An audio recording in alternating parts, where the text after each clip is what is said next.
영상 하나 간단하게 1분짜리 영상 하나 보도록 하겠습니다.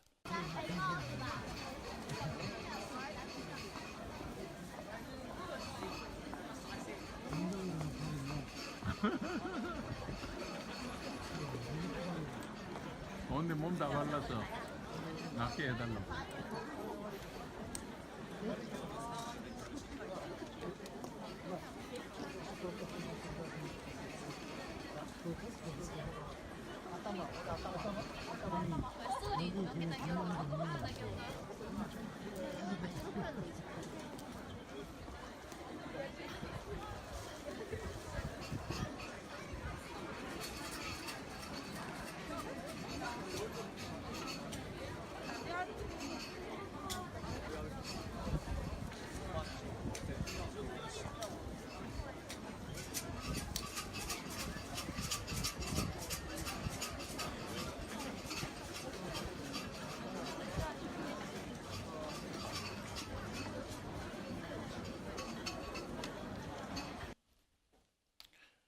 네, 저 영상은 제가 일본 선교사 재충전 수련회 갔을 때 제가 찍은 영상인데 아사쿠사 일본 사원에 있는 모습입니다. 저게 매일같이 많은 인파가 와서 저렇게 많은 사람들이 어떤 때는 발을 디딜 틈도 없이 특별히 명절이나 이런 때는 뭐 밀리다시피 해서 저 향을 피우고 향을 자기 몸에 이렇게 해서 악기가 물려가게 하고 그렇게 해서 조그만 아이들도 와서 이렇게 어른이 이렇게 연기를 이렇게 해주고 이제 그런 모습을 뭐 항상 아사쿠사에 가면 볼 수가 있습니다. 근데 많은 인원들이 저렇게 와서 하는 모습을 하루에도 뭐 수만 명이 와서 계속해서 저런 모습을 하고 있답니다. 갈 때마다 저는 그것을 보는데요. 저렇게 어마어마한 많은 영혼들이 하루하루 예수 없이 저렇게 살다가 죽는다, 이제 그렇게 생각을 하는 순간에 제가 그 순간에 하나님의 음성을 들었습니다. 기동아, 정신 차리라. 저렇게 죽어가는 거 그냥 구경하고 아유 저런 것도 저 뭐냐 저런 짓을 왜 하냐 이렇게 하고 있지 말라는 거예요. 저런 짓을 하고 있는 저 불쌍한 영혼들, 그러나 저 영혼들을 붙잡고 있는 악한 영이 있고 네 주변에도 믿지 않는 영혼들이 저 짓을 하고 있다는 것을 알아라. 너 삶 가운데 느껴라. 너 정신 차려라. 그 음성을 들었어요. 그리스도인 우리 모두는 삶 가운데 특별히 이민 생활을 하고 있는 여러분은 정신 똑바로 차려야 합니다. 영적으로 똑바로 차려야 합니다, 여러분. 아무것도 모르는 가운데 이끌려가고 있고 죽어가는 영혼을 바라보면서도 그런 마음이 전혀 없이 예수 믿는다고 말하는 그런 마음을 갖고 있지 마시기 바랍니다. 그런 마음이 없을 때 내가 예수 믿는다고 말조차 하는 것 자체가 맞지 않습니다. 죽어가는 영혼들을 바라보면서 하나님 아버지의 마음이 어떻는가 한번 우리가 다시 한번 돌이켜 보아야 할 것입니다. 레디컬이라는 책이 있습니다. 데이비드 플랫이 지은 책인데 그 책 안에 이런 내용이 있어요. 그리스도인들이 하나님 나라를 선포하는 일에 삶을 드리는 대신 개인적인 욕심과 야망을 실현하는 데 평생을 바치는 바람에 수백만 수천만 명이 복음을 듣지 못한 채 흑암 속에서 죽어가고 있다. 프로야구나 월드컵이나 퇴직연금보다 훨씬 더 중요하고 가치 있는 한 영혼을 향해 관심을 기울이라.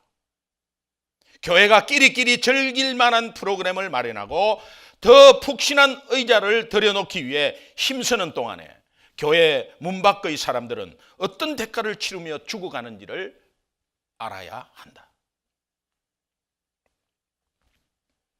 우리 삶 속에 악한 영의 공격이 계속해서 있습니다. 우리 삶은 영적 전쟁입니다. 우리 삶 자체가 영적 전쟁입니다. 악한 영은 우리를 의심과 염려와 불행으로 계속적으로 몰아갑니다. 그래서 결국은 우리의 구원을 흔들어 버려요. 그러니까 한 영혼에 대한 관심을 잃게 하고 삶에 급급하게 하고 그러면서 한 주 동안의 말씀 전혀 읽지 못하고 그러니 내 생각으로 말할 수밖에 없습니다. 말씀에 들리지 않으니 사람 말을 들을 수밖에 없습니다. 그러니 말씀이 기준이 안 되니 영적인 가치관이 없습니다. 세상 가치관으로 매 물질 따라갑니다. 그런 모습을 자식들이 봅니다. 주변에 안 믿는 사람이 봅니다. 다 욕하고 있습니다. 겉으로는 말 안 하죠.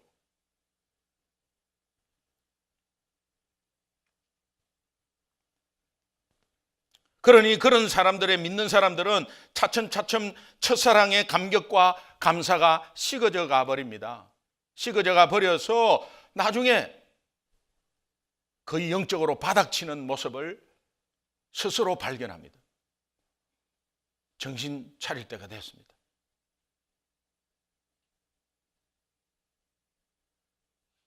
옆에 사람한테 심각한 얼굴로 하면 안 되고 웃는 얼굴로 이렇게 합시다. 정신 차리십시다. 정신 차리십시다. 여러분 우리가 그럼 정신 차려야 되겠다 이래갖고 안 되는 거예요 이게. 그러면 어떻게 해야 되느냐?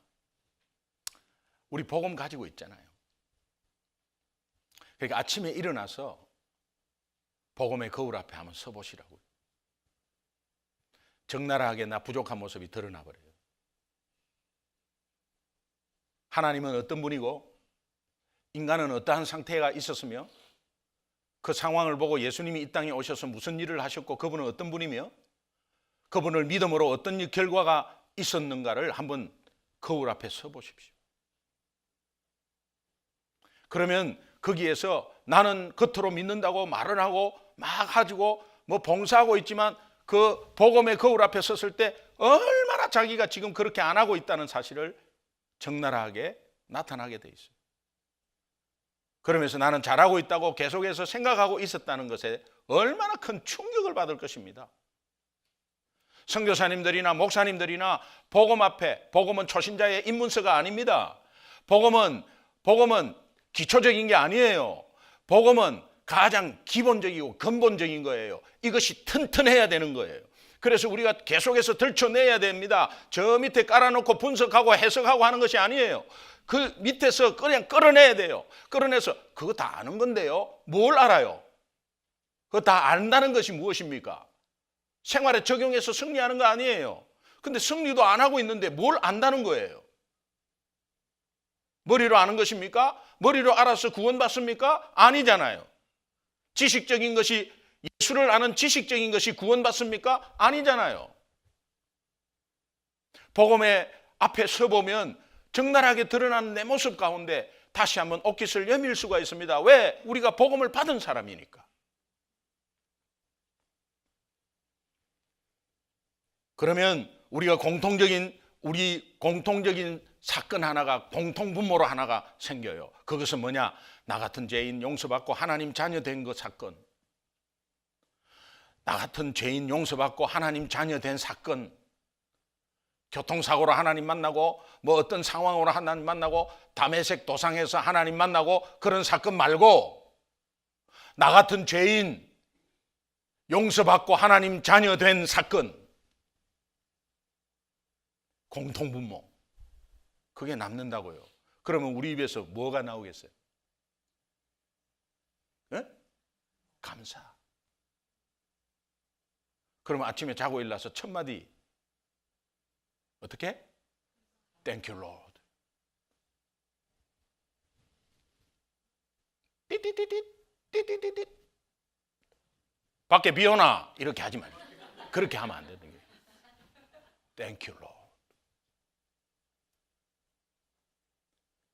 띠띠띠띠 띠띠띠띠 띠띠 10분만 더 그렇게 하지 말고 Thank you, Lord. 아따 너무 더워서 어제 잠을 못 잤다. 이 첫 마디는 그렇게 하지 말고 그거는 두 번째로 하고 Thank you, Lord. 제가 일전에 말씀드렸습니다. 이 아침에 일어나자마자 땡큐 로드, 웨스트 버지니아에서 목회하시는 분 23년 목회하셨는데 30명 가지고 23년 목회하신, 제가 목회 6년 해보니까 존경, 대존경. 한 교회에서 10년 이상 하신 분은 정말 대존경한. 어떻게 한 교회에서 10년 동안 있었지?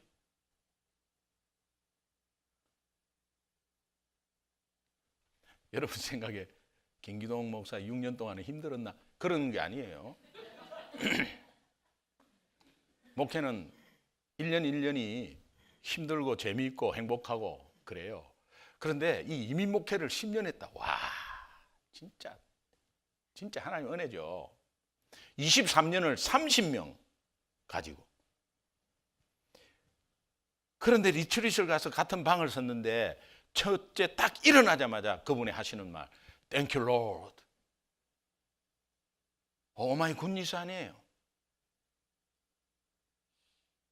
우리는 일어나자마자 찌뿌둥하니까 막 이거 죽겠다고. 아야야야야야.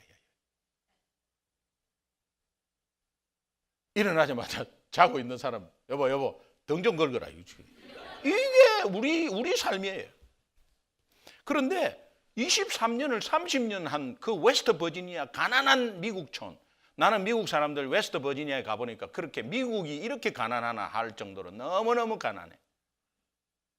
거기에 있는 청년들은 밖으로 나가고 싶어갖고 군대를 지원해. 비행기를 한번 타보고 싶어서 군대를 지원한다니까. 그런 미국이 있어요. 이 미국이요, 다 뭐 그런 게 아니에요. 그런데 거기에 가난한데도 뭐 물론 홈디포도 있고 다 있어요. 그런데 파티를 하면은 고속도로에 나와가지고 맥도날드에서 아이들 파티를 해, 생일 파티를. 너무 검소하고요. 아주 막 그런 곳에 시골에서 목회를 하니까 뭐 사람 많을 수가 없죠.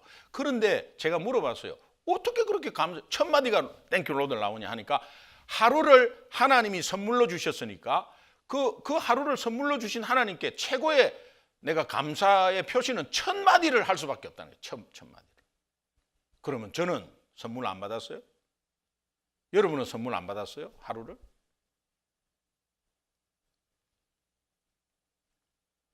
감사로 하루를 시작하면 감사가 감사를 낳는 거 아시죠? 네. 그러면 감사의 하루가 되어버리는 것입니다. 예수님 한 분만으로 만족하고 기뻐하는 삶은 가능하구나라는 것을 깨닫게 되는 거예요. 돈이 예수님을 이기지 못하고 오늘 우리가 조금 부족하고 연약해도 거기에 대한 불만과 불평이 나오지를 않아요. 내 삶은 변하지 않았어요, 아직까지. 그런데 변하지 않는 삶 가운데 감사가 나왔다. 이게 엄청난 거 아니에요. 이것을 누가 보느냐? 내 새끼들이 보고 주변의 불신자들이 보고 믿음이 연약한 자가 보면서 도전받고 함께 자란다는 거예요.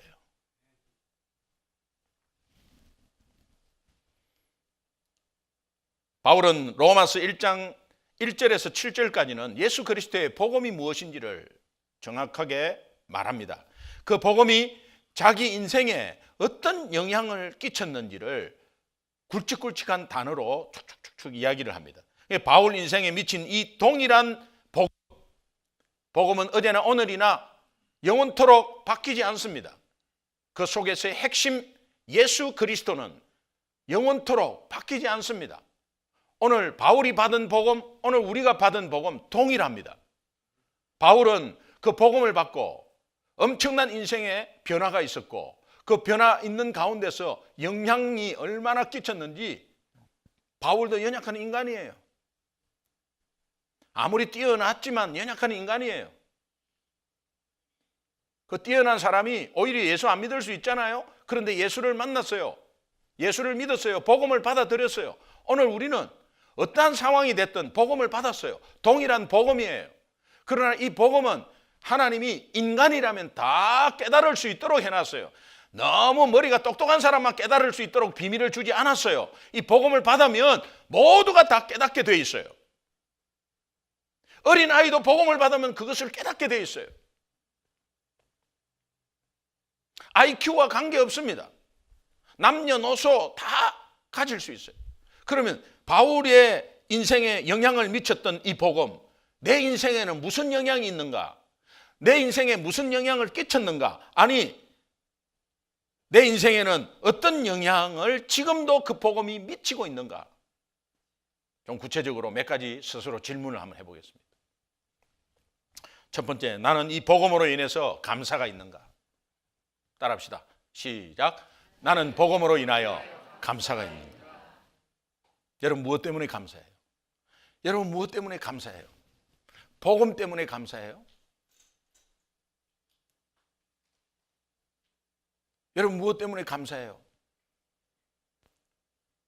물질 때문에? 자녀 때문에 감사해요? 자녀가 잘 되면 감사하고 돈 많이 들어오면 감사해요?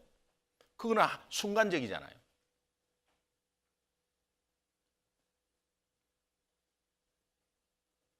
순간적인 것에 감사하다가 또 감사를 놓치잖아요.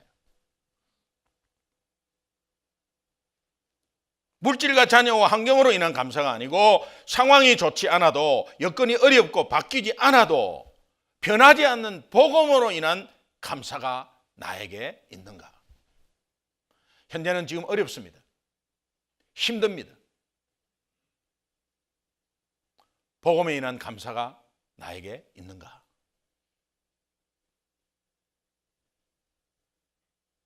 다니엘 3장 18절 보면은 그리 아니하실지라도 라는 고백이 우리 너무도 잘 아는 고백이죠. 그리 아니하실지라도. 풀물불에 그 뜨거운 불에 들어가서 죽인다.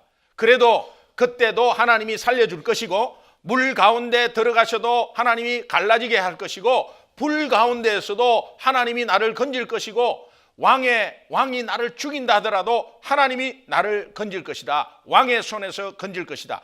그러나 그리 아니하실지라도. 왜? 복음 때문에. 변하지 않는 복음은 분명히 우리를 세우신다는 그 믿음 가운데서. 여러분은 이거 해주면 하나님 잘 믿을게요. 하나님과 딜하는 것입니까? 인간이 창조주한테 무슨 딜을 하는 것입니까? 몰라서 그렇죠. 이번 일만 잘하면 봉사하겠습니다.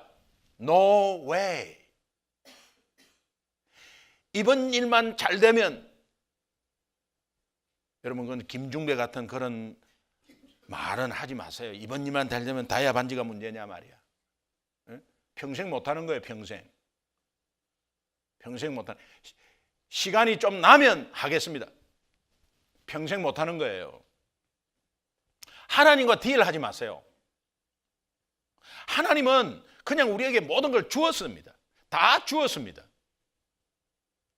이제 그러한 가운데서 정말 그리 아니하실지라도 이 고백이 우리의 고백이 되어야 합니다. 복음 받은 자에게는 그리 아니하실지라도. 따라합시다. 그리 아니하실지라도. 하박국 선지자가 세 가지 하나님께 항변한다고. 선지자는 하나님의 말씀을 대변해야 되는데 인간의 대변자처럼 변해가지고, 하박국 선지자가 유일하죠. 인간을 대변합니다. 선지자, 하나님을 대변해야 되는데 인간을 대변합니다. 인간을 대변해서 세 가지 질문을 해요. 왜 믿는 자는 고통받습니까? 왜 믿음이 없는 자는 영화를 누려요? 왜 기도는 응답이 안 되죠? 그때 하나님이 네가 그 본 거 그거 다냐? 그게 본 거 다냐? 그래 물어봐요. 우리 백성들이 그렇게 하고 있지 않습니까? 네가 못 본 게 있다. 성루로 한번 올라가라. 성루는 성벽 있는 위에 망을 보는 가장 높은 곳이에요. 성루로 올라가 가지고, 그래서 성루로 올라가라. 성루로 올라갑니다. 실제로 말하면 하나님이 어린 아이같이 부모가 홍말 태우듯이 하나님의 어깨에 우리를 턱 태운 것입니다. 그때 못 봤던 게 보이는 거예요. 영적으로 봐라 이 말이에요. 성벽의 성루에 올라가니까 저 성 안에는 사고 팔고 먹고 결혼하고 뭐 장가 들고 계속 좋다고 하고 막 돈 있으니까 좋아하고 막 돈 뺏기니까 막 억울해하고 막 싸우고 막 저기에는 막 뭐 레저 즐기고 막 하고 있어요. 근데 성 밖에는 적군이 쳐들어오는 겁니다. 아무리 찌르고 뽑고 해도 적군이 쳐들어와서 성 함락하면은 모든 게 끝나는 거죠. 우리가 그렇게 살고 있을 때 악한 영은 우리를 죄하고 있는 거예요. 죄하고 있는 거예요. 이 눈이 열리지 않으니까 당신 때문이다. 오늘 네 때문이다. 뭐 때문이다. 네 탓이다 내 탓이다 하고 그렇게 막 불평하고 있는 이런 모습. 오늘 교회는 이렇다. 뭔 이렇다. 뭔 큰 사람이길래 교회를 오네요. 그리고 세상은 이렇다. 네부터 잘해라. 그런 소리 없습니까? 하나님, 우리 아내가 여러 가지로 참 이렇게 게을르고 있습니다. 하나님, 설거지도 미뤄놓고 하나님 이거 좀 부지런하게 해주세요. 막 기도하는 가운데 하나님 음성은 니나 잘해라, 니나 잘해라, 니나 잘해라. 오늘 어느 교회가 어느 목사님이 잘못됐다. 나부터 잘하면 되죠. 그러나 그것이 나부터 그냥 잘한다는 그 의미가 무엇입니까? 오늘 그것 때문에 악한 영에 놀아난단 말이죠. 그러니까 오늘 우리가 아둥바둥하고 있을 때 악한 영은 계속해서 조오고 있는 거예요. 조오고 있는 거예요. 악한 영은 죽이고 멸망시키는 게 목적이에요. 하나님은 생명을 구원하고 더 풍성케 하는 게 목적이에요. 어느 걸 택하시겠어요?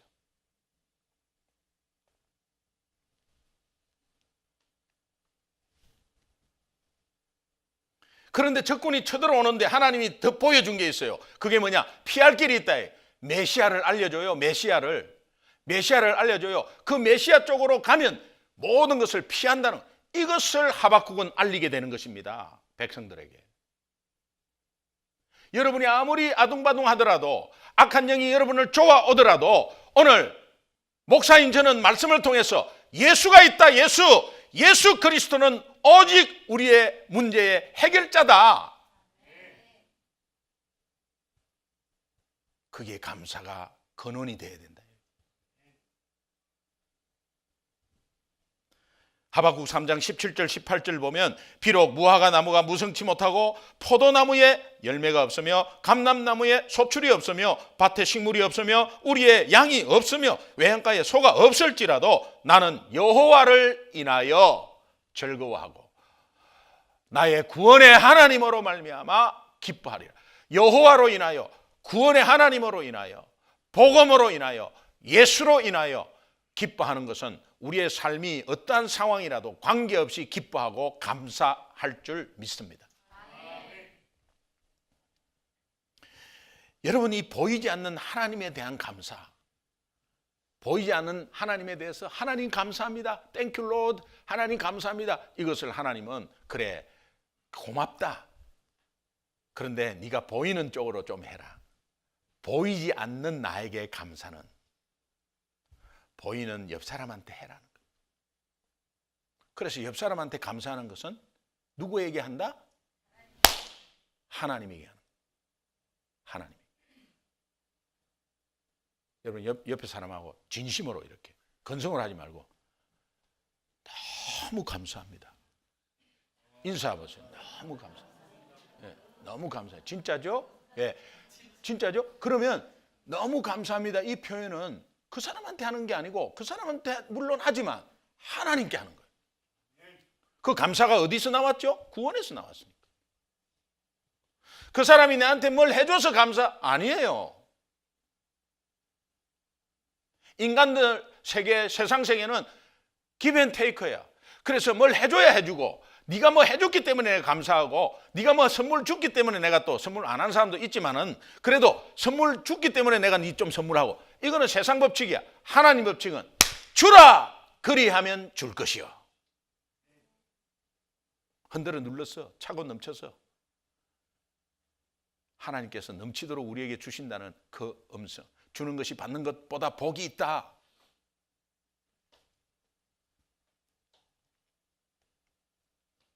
보이지 않는 하나님에 대한 감사는 보이는 사람에 대한 감사로 나타나야 되는데, 바울이 이것을 깨달은 것입니다. 로마서 1장 8절 한번 보겠습니다. 같이 읽습니다. 시작. 먼저 내가 예수 그리스도로 말미암아 너희 모든 사람에 관하여 내 하나님께 감사함은 너희 믿음이 과거에는 로마에 있는 성도들에게 바울은 그 성도들 분노의 대상이었어요. 믿는 사람을 잡아다가 죽이잖아요. 그런데 로마에 있는 성도들 이 이빨을 가란 사람입니다. 이 바울이 분노의 대상이었어요. 그런데 예수 그리스도의 십자가의 사랑을 깨달은 바울은, 복음을 깨달은 바울은 하나님께 감사하는 것을 한 번도 본 적 없고 분노의 대상인 로마 성도들에게 감사를 하고 있습니다.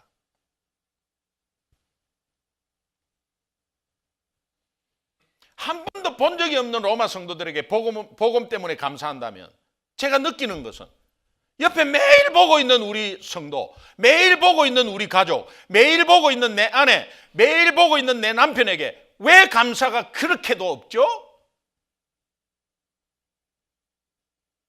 복음을 들춰내지 않기 때문에. 저 사람이 내한테 감사를 해줘야 뭐 해주지. 아니에요. 남편한테 감사하세요. 목사님, 그 인간이 감사할 뭔가를 내한테 줘야 감사하죠. 예수쟁이 아니에요. 예수쟁이 아니에요.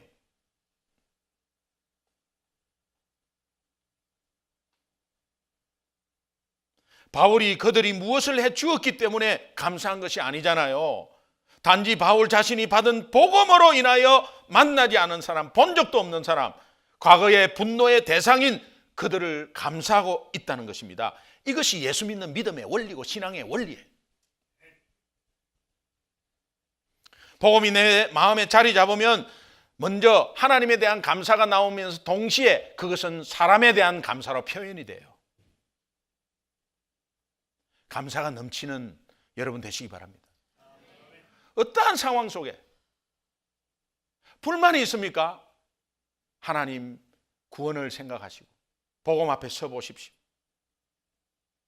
그러면 사람에 대한 감사가 있다는 것은 내 마음에 복음이 제대로 자리 잡고 있다는 증거예요. 증거. 반대로 사람에 대한 감사가 없고 매 불평이 있다. 내 마음에 복음이 흔들리는 거야. 왔다 갔다 하는 거예요. 없거나 흔들리거나. 두 번째, 우리 스스로 질문하는 질문은, 나는 복음으로 인해서 격려가 있는가? 이번 따라 합시다. 한번 시작. 이 8절에 보면 말미에 너희 믿음이 온 세상에 전파됨이라. 로마 교인의 믿음을 이렇게 격려해요. 바울이 로마에 있는 성도들의 믿음을 격려하고 12절을 한번 보겠습니다. 12절 다시 시작. 너희와 나의 믿음으로 피차. 이 말씀은 바울도 성도들의 격려를 듣고 싶은 거예요. 여러분, 저를 격려 많이 했습니까? 혹시? 격려 많이 했죠. 여러분들은 저한테 격려를 어느 정도 했어요? 저는 격려 받고 싶어요. 사람의 격려가 아니라는 사실이죠. 그분이 하나님을 사랑하고 복음을 가지고 있다면 복음으로 인해서 하는 나한테의 격려는 하나님이 해주시는 격려. 그럼 저에게 부족하지만, 연약하지만, 목사님 힘내세요. 목사님 이렇게 좀 예수 좀 똑바로 잘 믿으세요. 이렇게. 예수 좀 똑바로 잘 믿, 이렇게 하지 말고 예수 좀 똑바로 잘 믿으세요. 이렇게. 격려해 주세요. 바울도 그렇게 전도를 하고 온 데 다니지만 피차 아니함을 얻으려 함이라.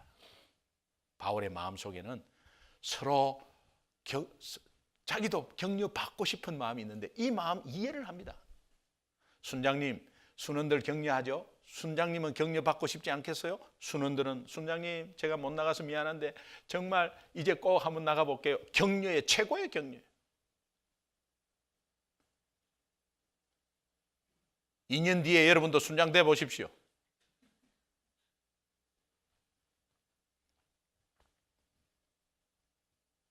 부흥하는 교회는요, 상호 간에 칭찬과 격려가 넘치는 부흥하는 교회예요. 안 되는 교회는 서로에 대해서만 앉았다 뭐 원망하고 불평하고 누구 이야기하고 뭐 하고 도마에 올려놓고 가십하고 안 되는 교회예요. 근데 되는 교회는 막 그냥 앉아서 그냥 칭찬하고 격려하고. 우리 교회가 그런 교회 되기를 바랍니다. 소중한 교회는 우리 서로 칭찬하고 격려하는 교회. 정말 되는 가정은 부부가 서로 여보 당신 정말 대단해요. 대단한 거 아시죠? 단단한 거. 그래도 대단해요. 정말 당신 때문에 이게 여기까지 왔어요. 야, 참 박수 보내고 싶어요. 아니야, 당신이 있기 때문에 그렇지. 그러나 혹시 그런 남편이 아닐 수 있어요. 당신 때문에 여기까지 왔어요. 그러면 그렇지. 그래도 계속 격려해.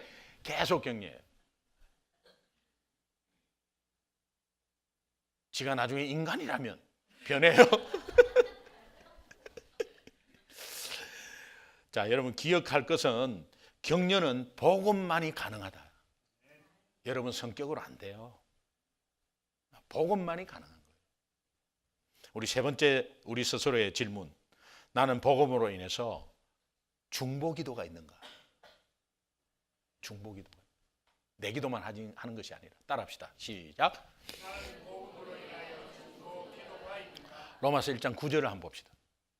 같이 읽습니다. 시작. 내가 그의 아들의 복음 안에서 내 심령으로 섬기는 하나님이 나의 정인이 되시거니와 항상 내 기도에 쉬지 않고 너희를 말하며.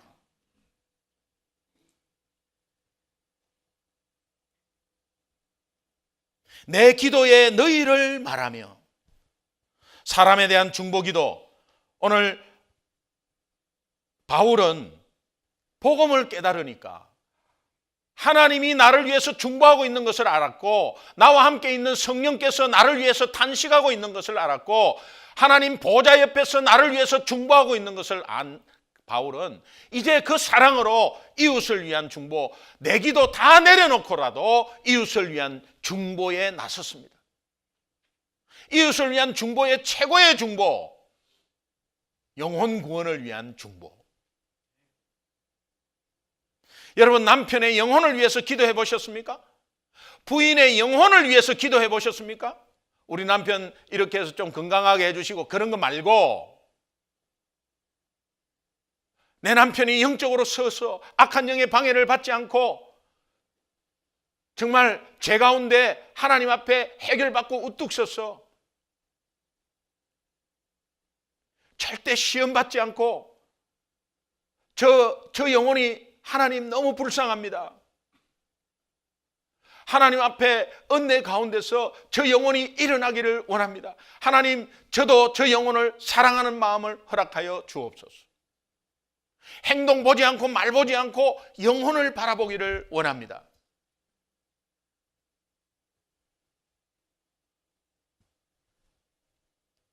순장과 순원들 관계는 하나님의 사랑으로 맺어준 관계 아니에요? 오늘 성도와 목회자의 관계는 하나님의 사랑으로 맺어준 관계지, 무엇 때문에 여러분이 여기 앉아 있습니까? 우리의 만남은 결코 우연이 아닙니다. 인사하는 거를 자꾸 이제 싫어하는 사람이 있어요. 그래도 해야 돼요. 옆에 사람한테 우리의 만남은 우연이 아니에요. 우연이 아니에요. 우연이 아닙니다. 하나님의 사랑으로 맺어진 관계니까, 하나님의 사랑으로 맺어진 관계는 중보하셔야 돼요. 뭔 관계입니까? 하나님의 사랑으로만. 니하고 내하고 무슨 관계가 있어? 하나님의 사랑으로 맺어졌기 때문에 내가 저 사람을 위해서 중보하는 거예요. 복음으로 인해서 이 중보라는 것도 내 성격으로, 내 능력으로, 내 노력으로 안 되는 거예요. 복음으로 인해서 중보가 가능한 것입니다. 마지막으로 스스로 질문해 보면, 나는 복음으로 인해서 열매가 있는가? 한번 따라합시다. 시작. 13절, 로마서 1장 13절 한번 보겠습니다. 같이 한번 읽습니다. 시작. 형제들아, 내가 여러 번 너희에게 가고자 한 것을 너희가 모르기를 원하지 아니하노니, 이는 너희 중에서도 다른 이방인 중에서와 같이 열매를 맺게 하려 함이로되 지금까지 길이 막혔다. 여기에 열매 맺는다는 게 저는 초점을 두고 싶어요. 열매 맺는다는 게 이 측면이 두 가지 측면이 있는데, 교회 안에서의 추수와 교회 밖에서의 추수를 말해요. 교회 안에서도 추수할 곳이 있다는 거예요. 교회 안에서의 추수는 13절에 너희에게도 너희 중에도, 마가복음 4장 20절에 보면은 좋은 땅에 뿌려진 씨앗은 30배, 60배, 100배의 축복이 있다 그래요. 여러분, 길가에 뿌려진 씨가 있고 그 다음에 돌밭에 가시덩굴에 뿌려진 여러 가지, 그것은 방해로 인해서 자라지 못하는데 좋은 땅, 오늘 이 교회는 좋은 땅인 줄 믿습니다. 여러분은 좋은 땅이 되기를 간절히 소망합니다. 그럴 때 열매가 분명히 있어야 된다. 복음 안에서 우리가 좋은 땅은 복음을 다시 한번 되새기고 저 밑에 감춰 있던 복음을 덜쳐내어서, 복음은 기본적이고 너무 쉽다는 것이 아니라 복음은 내 마음의 기본 근원되는 것이니까 다시 한번 복음 안에서 이 복음을 되새기고, 복음은 하나님의 능력이니까 복음을 계속 붙잡고 있는, 복음이 자리 잡고 있는 사람은 열매가 있게 되어 있어요. 성령께서 열매를 주세요. 영적 재생산. 이런 분은 교회 밖에서도 하나님이 추수하기를 원하는데, 이 교회 밖은 보니까 13절에 이방인 중에서와 같이 이런 표현이 있습니다. 이방인은 예수 안 믿는 모든 사람을 말하죠. 그러면서 로마서 오늘 본문 14절 같이 읽습니다. 시작. 헬라인이나 야만인이나 지혜 있는 자나 어리석은 자에게 다 내가 빚진 자라. 바울은 어떤 민족이든 지혜롭든 어리석은 사람이든 지적 수준에 관계없이, 민족에 관계없이 모두에게 바울은 빚진 자라고 고백합니다. 빚진 자, 빚을 갚을 의무가 있는 사람이죠. 저와 여러분은 복음으로 인해서 복음의 빚진 자입니다. 맞습니까? 제가 일전에 이런 예를 한번 들었을 겁니다. 그게 얘가 너무 타당해서 다시 말씀드리는 거예요. 여러분, 제가 100불을 빌려줬어요. 여러분은 빚진 자죠? 갚기 전까지. 그런데 여러분에게 100불을 주면서 미자에게 100불을 전달해달라, 제가 그렇게 부탁했어요. 그럼 여러분은 100불을 받고 알았다고 하고 나서 미자에게 전달하기까지는 여러분은 빚진 자죠? 전달 안 해주면 그거 어때요? 빚진 자예요. 전달해 주셔야 돼요. 하나님이 복음을 우리 손에 쥐어주면서 이 복음은 이방인들을 살려야 된다라고 하면 여러분들이 움켜쥐고 있으면 빚진 자예요. 전해줘야 되는 거예요.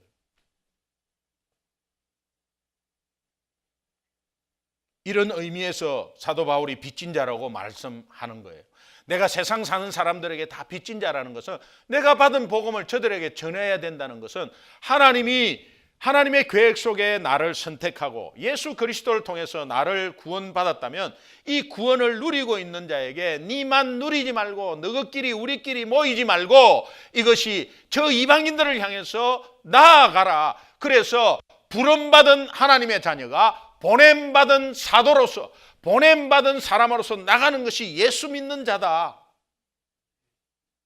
그래서 우리는 세상 각 곳에 다 나가 있습니다.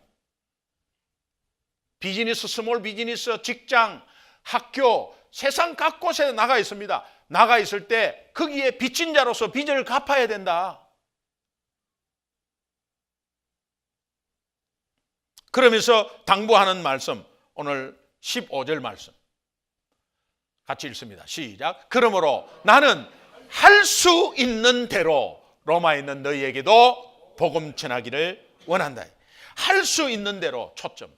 할 수 있는 대로. 나는 할 수 있는 대로. 내가 움직일 수만 있다면, 아니 말만 할 수만 있다면, 발만 조금이라도 움직일 수 있다면, 손이라도 조금이라도 내 몸이 움직일 수 있다면 나는 빚을 갚겠다는 거예요. 시간이 없더라도 조금이라도 낼 수만 있다면, 그 여건만 가능하다면 할 수 있는 대로 한 영혼이라도 사랑 나눔 축제로 인도해야 되겠다. 여러분 개인적으로 하기 힘들잖아요. 그러니까 교회적으로 하는 거예요.